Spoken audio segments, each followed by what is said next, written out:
Hello everyone. Today we're going to do some practice on our acid and base equilibrium, specifically the acid and base equilibrium where we have weak acids. So we're going to start with this question number 2, and I've already started setting up this question here. So it's determine the concentration of H3O in a weak acid, H2S, with an initial concentration of 0.9 molars, and we're given the Ka.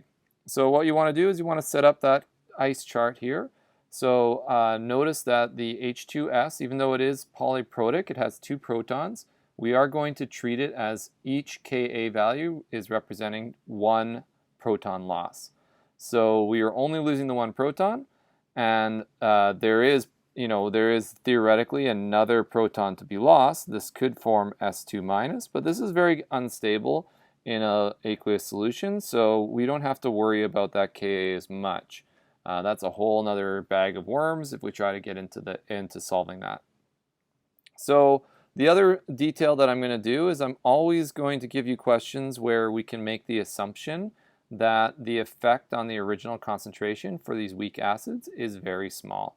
So that very small effect is going to, in essence, mean that we can ignore that change for the reactant.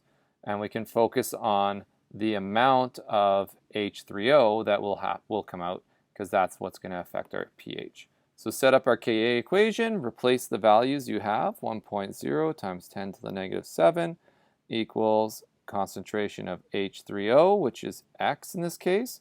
We're going to do X times X, and we're going to divide that all by 0.90. So we're going to do a little bit of work here. We want to make this into x squared, make this into 0.90, 1.0 times 10 to the negative 7, and then we're going to do some rearrangement until we get to the value of x. So I'm going to do 0.90 times 1.0 times 10 to the negative 7, and then I'm going to take that square root so I can remove that x value, that square on the x. Okay, punch that into your square root of 0.9 times 1e negative 7, and our final value is given to us as, let's call this 3.0 times 10 to the negative 4 molars is x, and that is the value of H3O. And that's it. So hopefully that's pretty straightforward. That is very, very similar to any other Ka or K question that we've done. So let's scan ahead for one that has a little bit more challenge to it. There's the base dissociation one, and this one has percent dissociation. So those might be the two that we might want to focus on. Yeah, let's go, but here's one that combines both of those concepts. So let's do number 5. So this is where we're going to find the percent dissociation in an initial concentration of a base where we are given the Kb. Okay, so for a base, what we want to do is we want to write out the equation with water, right? Because you always want to include water in the equation since that won't show up in the equilibrium. And then we want to write the product here. We're going to have H2 PO3 minus, so that's a better base that's a better acid than the base HPO3 because it's slightly less charged, and we get our hydroxides. Okay, so initially we have a concentration of 0.87 molar, and we have no acids, no acid product or hydroxide product. And then we have a change of x, minus x, and we have adding of x. And then we have a equilibrium concentration where we do have a change by x, and we also have an increase by x.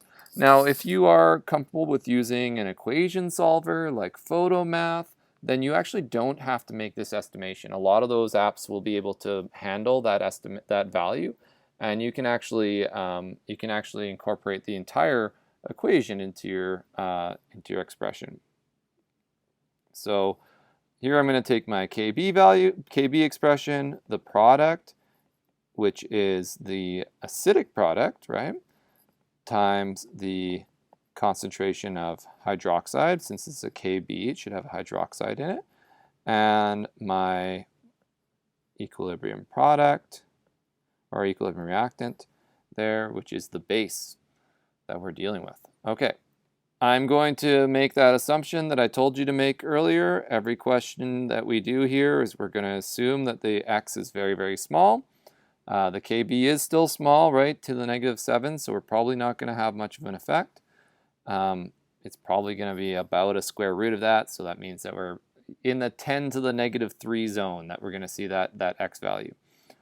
Okay, so let's punch in our numbers. We've got 1.6 times 10 to the -7 is equal to x. I'm going to hope that you're okay with me just going straight to an x squared divided by 0.87.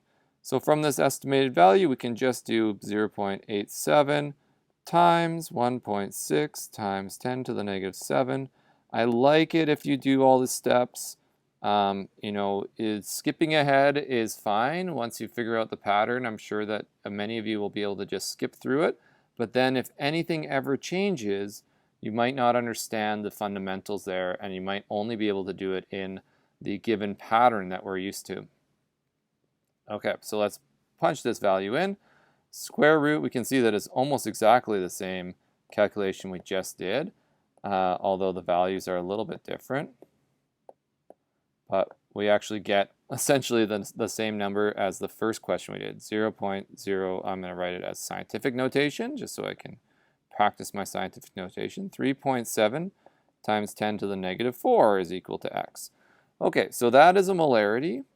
And the question was, what is the percent dissociation? So for that, we're going to, the percent dissociation is going to be equal to the concentration of H2PO3 divided by the total concentration, right, of HPO3 minus. A little bit strange here to think about the base and the reverse dissociation. And then we're going to multiply that by 100%. All right, so to finish this percent dissociation, we actually, I realize there's a small error here. We should switch this out for OH, not HOH. There we go. It doesn't matter in this case because both have the same value. This is our concentration of OH here. So we're going to just place that amount of OH. I guess we're talking in this case about the percent of water that's been dissociated by the impact of this base concentration. And then we're going to put in that base concentration there, and we're going to multiply that by 100 to get a percent. So 3.7 e to the -4 divided by 0.87 times 100, and we get a value of very low percent dissociation for that water, 0.43%. So that's 2 rounded up. So that's our percent dissociation. Okay. Let me see if there's any other ones that are interesting to play with here. So let's play around with this question here. Question 11. You have a 0.2 molar solution of weak base, which has a pH of 9. Find the Kb. So I like this question because there's some problems here. We have a molarity of the weak base, but we're given the pH and then asked to find the Kb.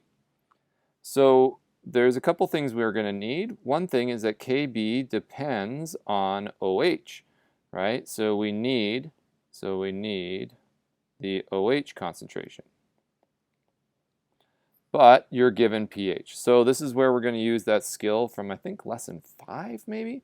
We're going to say that the pOH is equal to 14 minus the pH. So that in that case, we're going to get a pOH of 14 minus 9, which gives us 5. And then the concentration of OH is equal to 10 to the -pOH. So this is going to be 10 to the -5 is our molarity. So that's our OH concentration. And then we're going to think about our solution here. We have HPO4.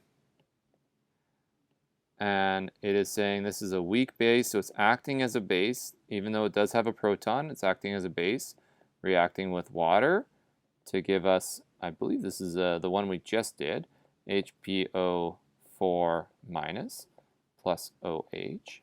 And now we have the equilibrium concentration of the OH, which is the 10 to the negative 5.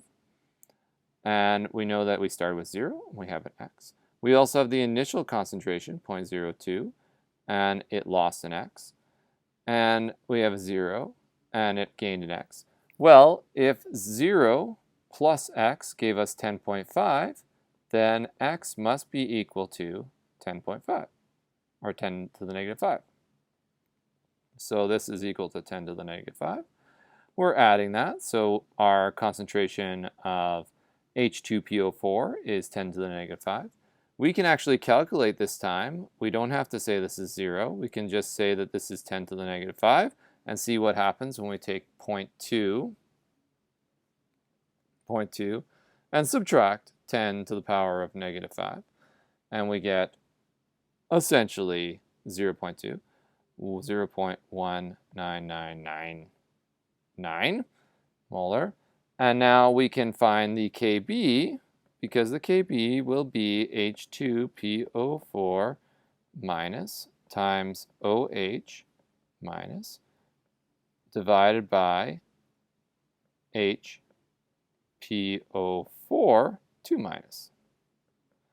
And so that Kb is going to be 10.5, or 10 to the negative 5, times 10 to the negative 5, divided by 0.19999 molar. And that result will be 10 to the power of negative 5. You could, if you wanted, you could do the same trick we do in the other part of this booklet, which is put a square there instead, divided by 0.19999, and we get a value of a Kb equals 5 times 10 to the negative 10. 5.0 if you like. Okay, so that's a pretty complicated question. I think we're going to leave it there, and hopefully you can have some fun with some of these other questions. If you have one that you'd like to see done, then please leave me a message in our classroom, and we can work on those there, and I can post another follow-up video. Have yourselves a good day, and we'll talk to you soon.